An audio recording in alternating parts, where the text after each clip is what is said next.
Hi everyone, great to be back among the wonderful people. Just before I launch into today's monologue, let me tell you how to show your support for the channel. The best way, the most effective way is to go to patreon.com, look for me by name, which is Neil Oliver, and part with some cash. Sign up, join the family. You get an exclusive question and answer session every week. You get early access to all my content, of which there is tons, to use the technical term. And there's the occasional competition with prizes, all that malarkey. In fact, we have a competition running at the moment. So be quick smart, join up and get stuck in. And you could win a signed copy of my latest book. How better could life be? The link is in the notes below, and I'll hope to see you in the round. Okay, let's get back to the matter in hand with a monologue.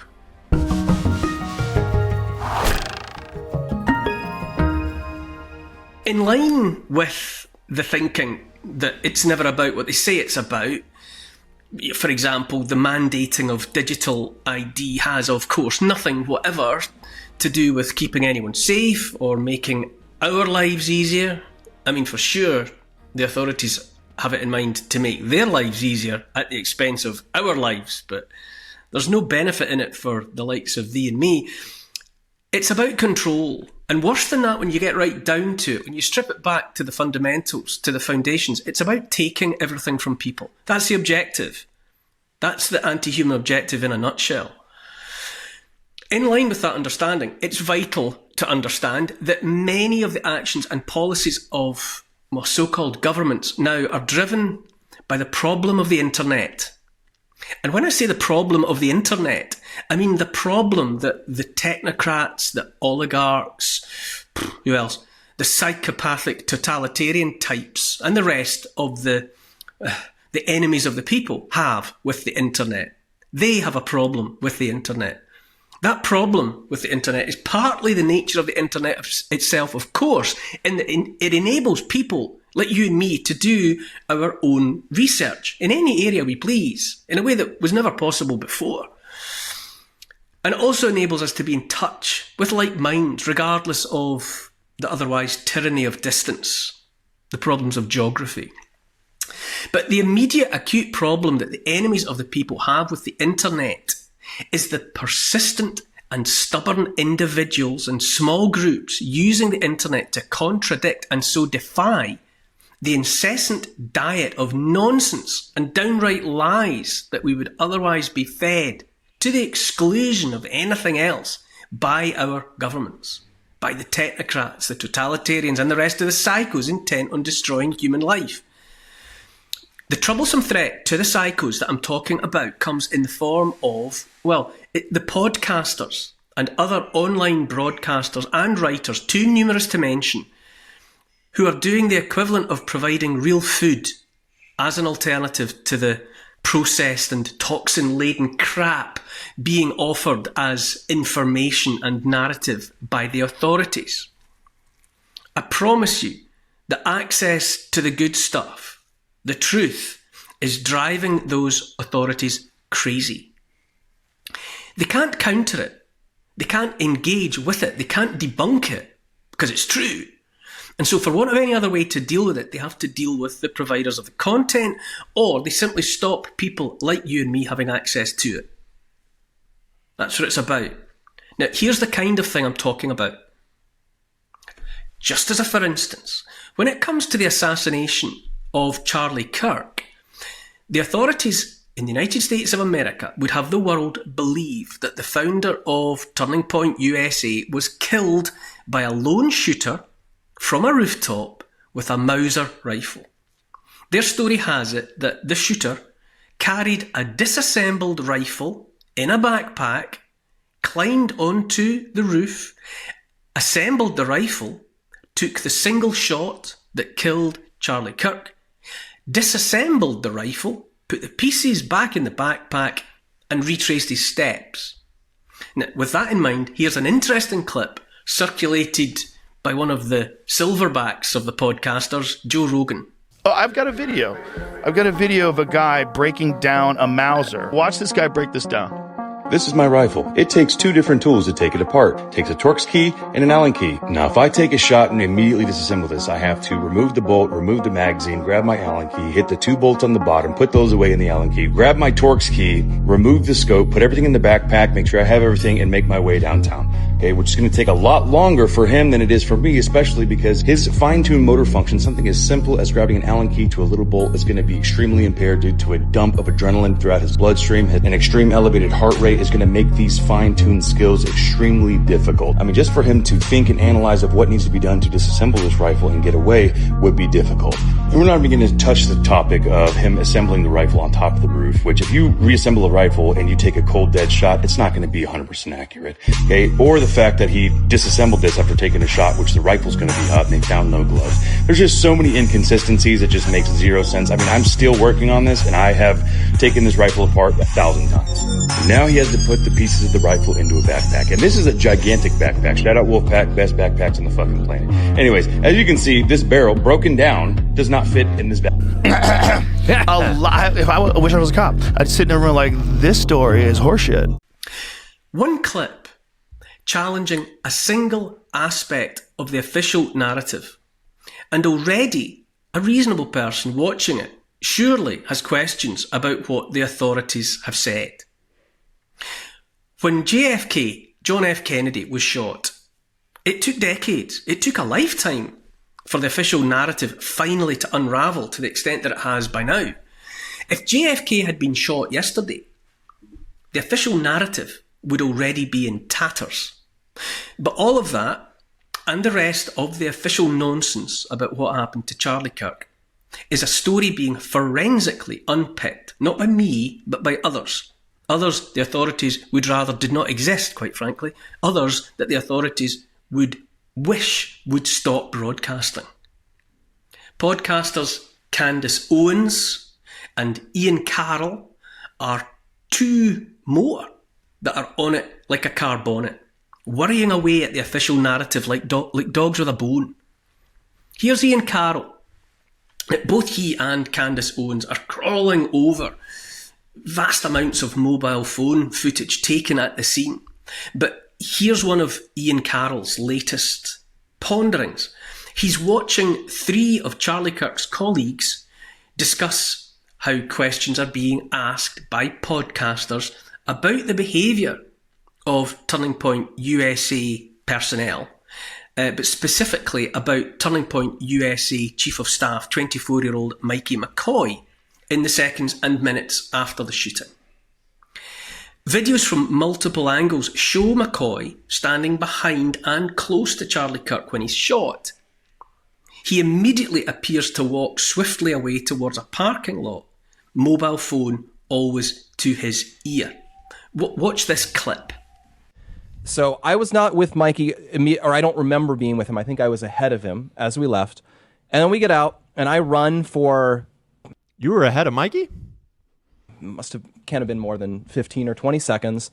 And then I realized there hasn't been another shot, so the shooter has likely been detained or stopped or something, not in immediate danger. I pause, I look around me, and I see Mikey. And I see Mikey there. And truthfully, I will never forget what I saw, because I've seen Mikey almost every day for the past 2 years. I know his personality very well. He's a very bubbly guy. He's a very happy guy almost all of the time. And I'll never forget what I saw, because it was clear in the moment that he was profoundly freaked out. What I'll always remember is the way his lip was quivering, which I'd never seen before. TPUSA have more to say in regard to those asking questions, and Ian Carroll has questions to ask. And while doing so, he refers to some of that actual footage of the events of that day. And I guess it's very disgusting for me as someone who witnessed this, who saw Mikey hugely distressed and then step up in the moment, because... Step up? You mean step out in the moment, actually, I think. Anyone in their position that can't realize why this looks suspicious and instead jumps to, this is disgusting, you're an idiot. How dumb are you? Of course this is suspicious. And maybe there isn't a rational explanation, but it's still a really dumb strategy to call it disgusting instead of to acknowledge how suspicious it looks. Because we're going to come back to the hole in this whole thing in just a second. After that call was over, I saw Mikey like get total mastery of himself, that he realized he had to step up in this situation. And from that point, he was like a general directing a battle where he was, grabbing people and saying, okay, we need to. So this is after he walked away to the parking lot. Did he come back? Or what? Is this when he got all the blood on him that wasn't there? Get to the hospital, and we need to. What? The car was gone.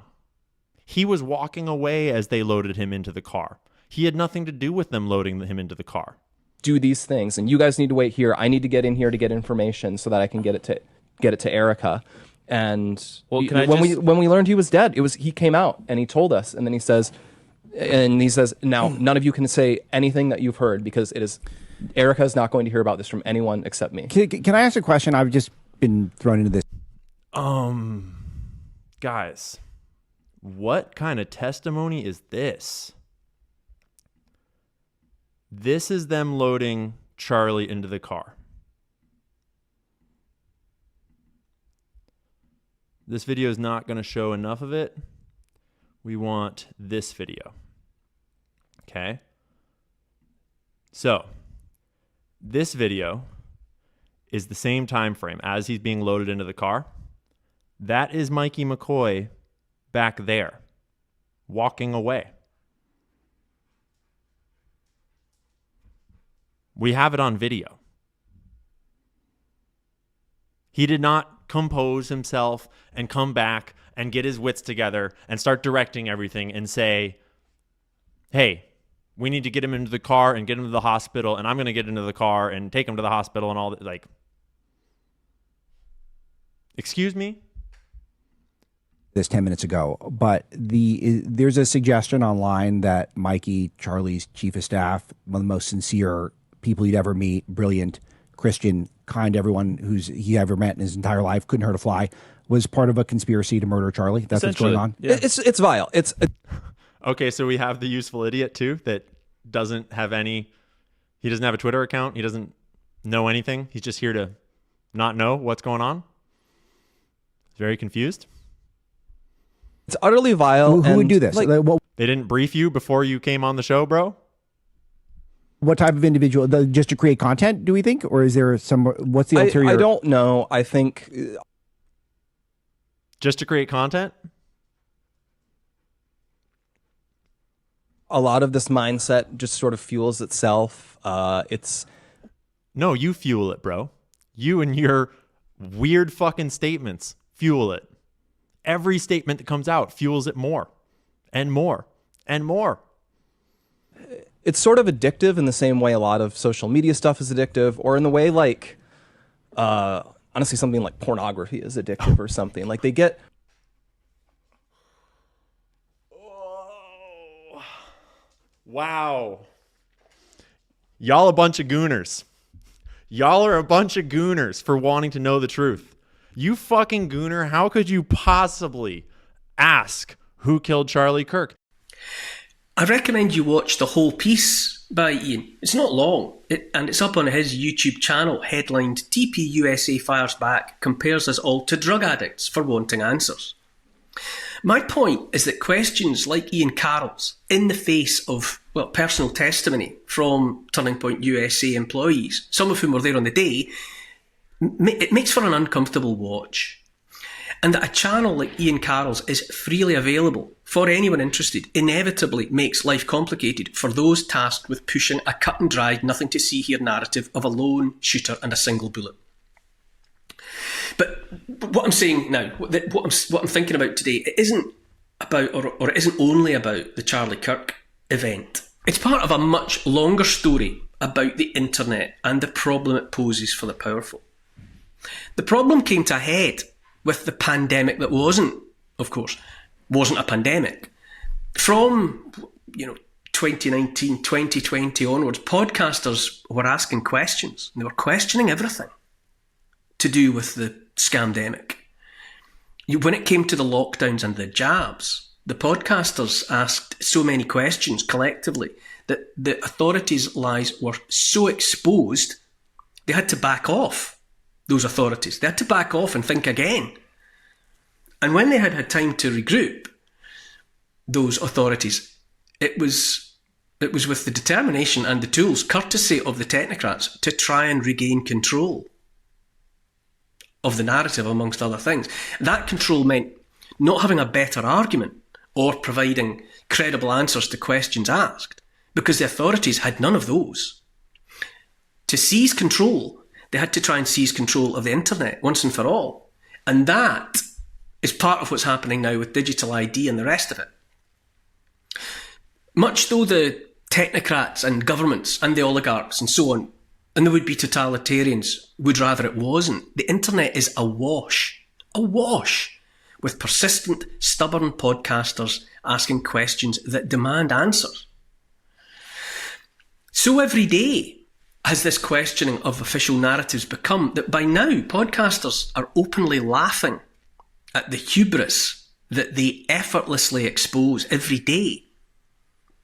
On the podcast called The Grey Zone, hosts Max Blumenthal and Aaron Maté review an interview on CBS News 60 Minutes show featuring an interview with Donald Trump's Middle East negotiators, Steve Witkoff, and Trump's own son-in-law, Jared Kushner.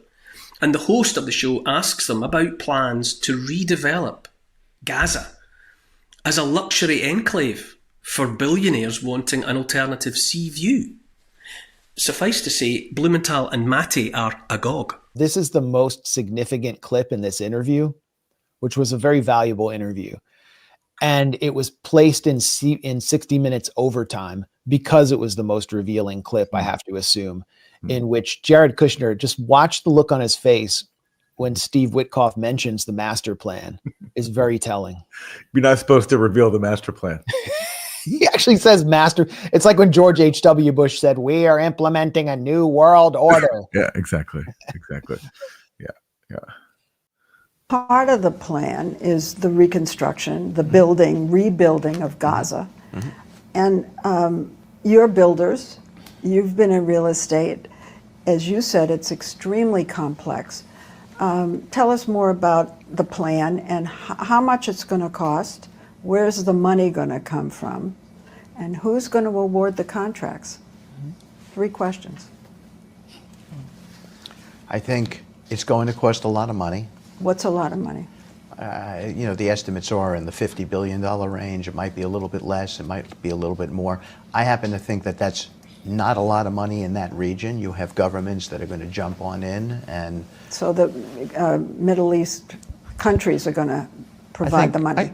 But you'll see European participation and so forth.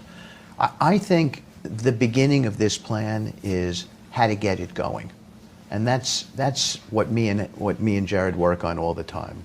The money raising we think is the easy part. We think that happens relatively quickly, but it's the master plan, and we're working with a group of people who have been working on master plans for the last 2 years. So there are plans already. Yeah. We have plans already. We have a master plan already. And by the way, and Jared's been pushing this, and we're working together on it. And look at Jared. Yeah, let's pause on Jared's face here. There's a master plan. There's a I could hear old Public Enemy sampling that, like the Bomb Squad sampling. There's a master plan. There's a master plan. I'm only asking the question, but how revealing is it to learn that plans to replace Gaza, erstwhile home to 2 million Palestinians, with Mar-a-Lago by the sea, are at least 2 years old? The plans are perhaps older than the latest war in Gaza. All the while we've watched the horror show in Gaza, plans have been being laid for luxury condos to replace the rubble and the human bone meal. And how does that make you feel? How does that change the lens through which you view what you're being shown by the mainstream media? But for podcasters like Blumenthal and Maté, this kind of alternative contemplation of the behaviour of the powerful might pass unremarked. I'll throw up this graphic. It spells out the plan, part of the master plan pretty well. And so you can see here pretty clearly the white area is where almost the entire population in the Gaza Strip has been confined to. During the war, they were pushed mostly towards Al-Mawasi, towards the south, right directly along the Mediterranean Sea. That's where 500, 600,000 people were forced into tents. And then if you move further up the coast, you get to Deir al-Balah and the Nuseirat refugee camp. Those areas were not as comprehensively destroyed as the area you see in green all the way at the bottom, which is Rafah, which has been completely destroyed. And then Gaza City, Israel was in the process of destroying that area in the north, and then Beit Hanun in the north in the green, and much of Jabalia camp have been destroyed. So those areas are off limits. And what Israel's aiming to do along the so-called yellow line between the white area and the green area is impose a kill zone. And they've been killing people who've been trying to come home, get their belongings in the green areas. And at the same time, they are imposing a series of death squads through collaborators, one of whom is very well known because he managed to become a Wall Street Journal and Free Press contributor, Yasser Abu Shabab, who previously was an ISIS collaborator or an ISIS ally inside Gaza, who's been disowned by the Abu Shabab clan. He's a drug dealer. He's a smuggler. And all of these gangsters that you see on this screen were stealing all the goods that were coming into Gaza in order to justify Israel blocking aid. And then they were reselling it back to the population at inflated prices, which is one reason why you're seeing executions inside the white area of their soldiers and their men, the collaborators who made everyone's lives miserable. And Aaron, I mean, if you understand how the Syrian dirty war functioned, then you can understand what Israel's plan is here under the master plan with these four major collaborator gangs. And there will be more gangs that they're seeking to recruit. And it's to weaponize them, have them hold territory, create these supposed model cities, as Jared Kushner mentioned, where reconstruction will be allowed to take place under the watch of the collaborator death squads, whereas everybody else is living in misery. And then to say, oh, Hamas is failing, but look at the gleaming Emirates-sponsored cities that these wonderful moderates, the Arab moderates like Yasser Abu Shabab are managing. And they're getting like tons of promotion from the Atlantic Council and all of these other Israel lobby-sponsored front groups that have Palestinian collaborator PR men working for them. And then gradually they're going to push towards civil war and have Palestinians kill other Palestinians in a replay of the 2006 failed coup. And that's their plan for destroying Hamas. And then the master plan comes in. We talked about this in January. The Boston Consulting Group already produced the slides where then Gaza will be turned into the Gaza Riviera. But first they have to get rid of Hamas, something they failed to do in this war. Now, to describe what Blumenthal is saying as an alternative take on events in Gaza is to put it mildly. I offer this clip and the other clips just to illustrate how problematic the internet is for those in power, and how especially troublesome are those podcasters who are offering their audiences takes on events that, takes on current events that you won't get on the mainstream media. So, as digital ID and the rest of the digital cage comes closer, bear in mind what I'm saying. It's not about safety. It's not about making your life better in any way. All of it is about one thing, and one thing only. It's about control. The powerful cannot have full control until they control the message, until they control the internet. I say, long live the podcasters.